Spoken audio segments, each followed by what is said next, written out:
if I got my properly structured business, I'm ready to go run up a bag. You said something earlier. You talked a lot about relationships.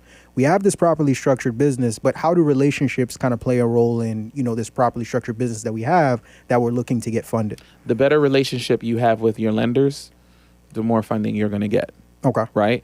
So starting the relationship early is important too. So just like I went to the bank and the bank was like, Herm, I know you, but I don't know Bella Sloan Enterprises. Right? So what I do is when I bring Bella Sloan in, I'm like, all right, Bella Sloan, come here. Give him your documentation. Open up a personal checking, a personal savings account. Give him a couple of dollars. Put a little down payment. Right? Put $100, $200 in the personal check, in the business checking, business savings account. Start a relationship like I did. Right? You know what I'm saying? So help me help you. Right? This is how they started a relationship with Chase or Navy Federal or whatever credit unions you're going to. Now, when I turn around and be like, yo, let me vouch for him, I'll co-sign on the paperwork, the funding aspect goes up more. Right? Now we can get more of a bag. Instead of 10,000, now we can get like 15,000 because you started a relationship. Now, you can open up a business checking account that day and you can get funded that day, right? But banks work in 90-day cycles. So if you put a couple of deposits over the next 3 months, this is a longer term play, they're going to give you more money. Right? But some people, they want the bag now. You can go and get the bag now. I have no problem with that. But if you want a bigger bag, a 10, 15, 25% jump in the possible funding that you can get, have a 90-day relationship with the bank. And on the 91st day, ask them for more bread. Got you.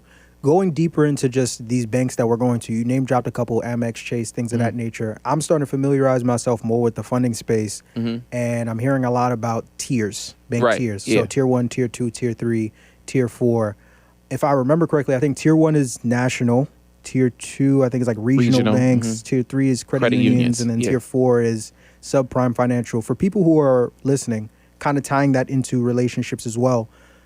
When we're going for funding for this LLC, for Bella Sloan, right? Are we leaning more towards a certain tier of bank? And if so, which ones? Or does it not matter at all that each tier of bank has their own specific, I guess, benefits to them? So my strategy is partnering up with credit unions first. Okay. Right? Those are my initial business partners. This is what I recommend people to do first, because those business partners are in the local community, right? And they want to build up their local community. They don't have stockholders. The members are the stockholders, right? So when you give them your money, when you make the deposits there and you start relationships there, they're going to give you more of a bag. So if you go to Philadelphia Federal Credit Union, for example, they'll give you $20,000 with that profile.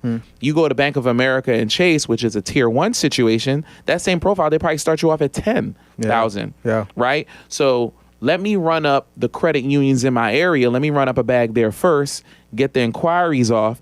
Then I go to tier 2, which is the regional banks like your Citizens or your Key Banks or your Truist. They're not everywhere in the country. They're in different pockets. Then run up a bag there, get the inquiries off. And then I go to my top tier. I go to my Bank of America, Wells Fargo, and Chase. Gotcha. That's my funding sequence. So, and to piggyback off of that, I follow you closely on Instagram. It seems like your top 2 or top 3 go-to. It seems like you favor tier 2 banks a lot, like in terms of like when you're either getting funding for yourself or funding for other clients. And I see you reference like PNC a lot, Key Bank, Truist. Truist is another one. To the point that you just made, though, the thing about those kind of banks, which are regional banks, they're not available everywhere in the country. I'm not sure if you're familiar. I've heard something about like foreign entities, and I've heard how you can kind of essentially leverage that to where if you're not in a lot of these cities where these regional banks are that you're trying to get funded from, how you can use those and leverage those to get funding. Could you talk a little bit about that? So foreign entities is a document that you can use that basically gives you permission to do business in another state. So like when I do my VIP days, somebody comes from California. There's not a Truist or a PNC in California. So before they come and do a VIP day, I'm like, hey, get yourself a foreign entity because your LLC's in California so you can do business in the state of Pennsylvania. Pennsylvania is going to approve you with the foreign entity. You're going to have the foreign entity. So when we go into the banks, I'm able to open up a business checking account for their California LLC in Pennsylvania because there's no footprint of that bank over there. And now they have access to that product that's in my state. So this is how I tell people you can copy your LLC in all 50 states. So if there's a real sexy product like Alabama, there's a credit union in Alabama, I forgot the name of it, but their credit card was given 3% cash back, which is unheard of. Oh, Right. I got on the LLC, I got a foreign entity. I ain't never go to Alabama, but I was going then. Right. Because 3% cash back, and you know the MS plays. You know what I Come mean? on now. Shout out to Dub, shout out to Rashida. Right. And it was ball game. Swipe, Right. swipe, swipe, 3%. Man, it's crazy. Right. Okay. So then from there, now outside of, like I said, some of those those banks that I mentioned, the Keys, the Truist, the PNCs, do you have any other banks that you personally would recommend for entrepreneurs that are listening that are trying to, I believe it's called like a funding sequence, or build out their sequences that they could look into, or are those like the main ones that you would tell them to focus in on? So this is interesting when people ask me these questions. My funding sequence is not necessarily determined on banks. Okay. It is determined on the credit reporting agencies. Okay. So I say PNC, I say Truist, I say KeyBank, I say American Express. I'm naming those same ones.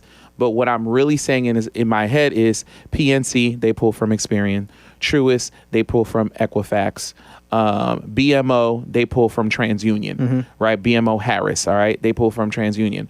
So I just gave you 3 regional banks that pull from 3 different credit agencies, right? So now you're only getting 1 inquiry per credit report. So technically you just raised, on the low end, if it was $10,000 per bank, you just raised yourself $30,000 only using technically 1 inquiry, right? So I tell people to fund themselves horizontally. TransUnion, Equifax, Experian. Try not to fund yourself vertically, where you go to American Express, they pull from Experian, and then you go to PNC, they pull from Experian. So what happens is, if I go to American Express, they give me 10,000 because they see, oh, you have no inquiries or low inquiries. Here's 10,000.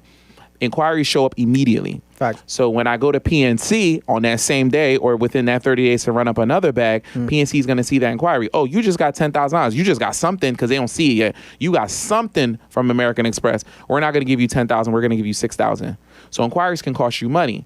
So that's why I tell people, fund yourself horizontally first, or if you're going to fund yourself from American Express, get that inquiry off using my man Marvin's video on YouTube. Check it out. Come on now. Get the inquiry off and then go to PNC, and PNC is not going to see the inquiry, and they're going to give you that 10,000. So my Beautiful. funding sequence is based on inquiries, not necessarily lenders. There you go. Beautiful, beautiful, beautiful. Okay, so now to take it a step further, because I really want to unpack this business funding, whatever you want to call it, this Right. business funding box, whatever it may be. When it comes to business funding and business credit, we talked a lot about credit cards, right? But there are a lot of different types of products Right. that exist within the world of business credit. Credit cards is like one of the products, but then there are also Lines of lines of credit. There are also loans. just regular loans. There's also, I feel like I'm missing one, business credit. What else is there? Those three primary. Those Yeah, are the 3 primary ones. If I'm looking to get funding, does the kind of funding that I'm looking to get vary? Like, for example, if I'm looking to get funding to start a business, am I looking at more so towards business credit cards? Or if I'm looking to get into real estate, should I look more towards lines of credit? If I'm looking to do whatever it may be, like, how does my approach to the type of funding product I'm looking for vary depending on what my goal is? It depends on what level of entrepreneurship you are at right now. Okay. Right? So if you are a startup and you're just starting out, business credit cards are relatively easy to get. They're not complicated. You hitting the credit score, the credit profile, and your business setup structurally, man, somebody giving you $25,000. It's not hard. Right. They're going to give you a $25,000 credit card.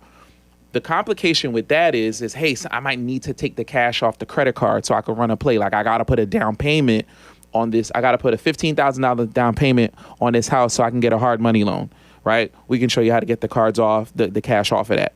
If you have a line of credit, it's easier because you just transfer that money into your checking account, right?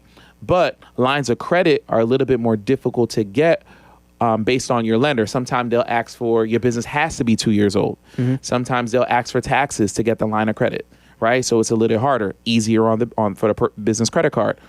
For a loan, 99% of loans, they're asking you for taxes. They're asking you for bank statements because it's harder to get a loan. Right. So if it's a $25,000 loan, if it's a line of credit, right, or if it's a credit card, the credit card is the easiest way for you to get capital for your business, right? And then the loan, the moment you get the $25,000 loan, you're paying on that day one. Yeah.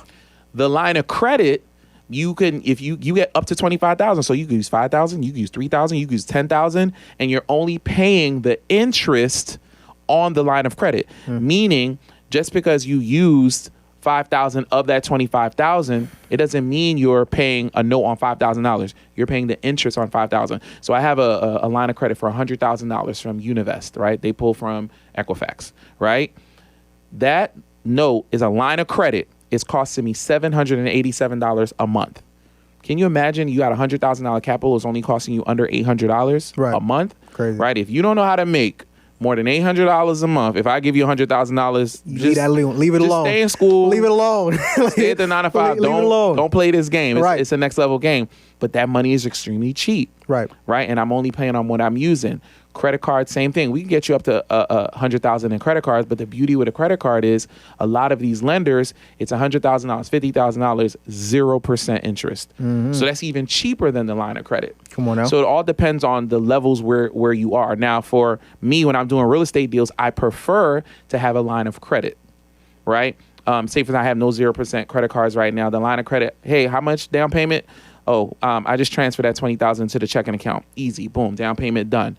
Oh, I got $80,000 left. The rehab is going to cost $80,000, whatever. I got it in the line of credit, and I'm only paying the interest on it. So you imagine if I'm doing a $100,000 real estate deal and it's only costing me $800 till it's done. Come on. Cash out refi. Beautiful. What was the cost of me holding that for 3-4 months? Pennies.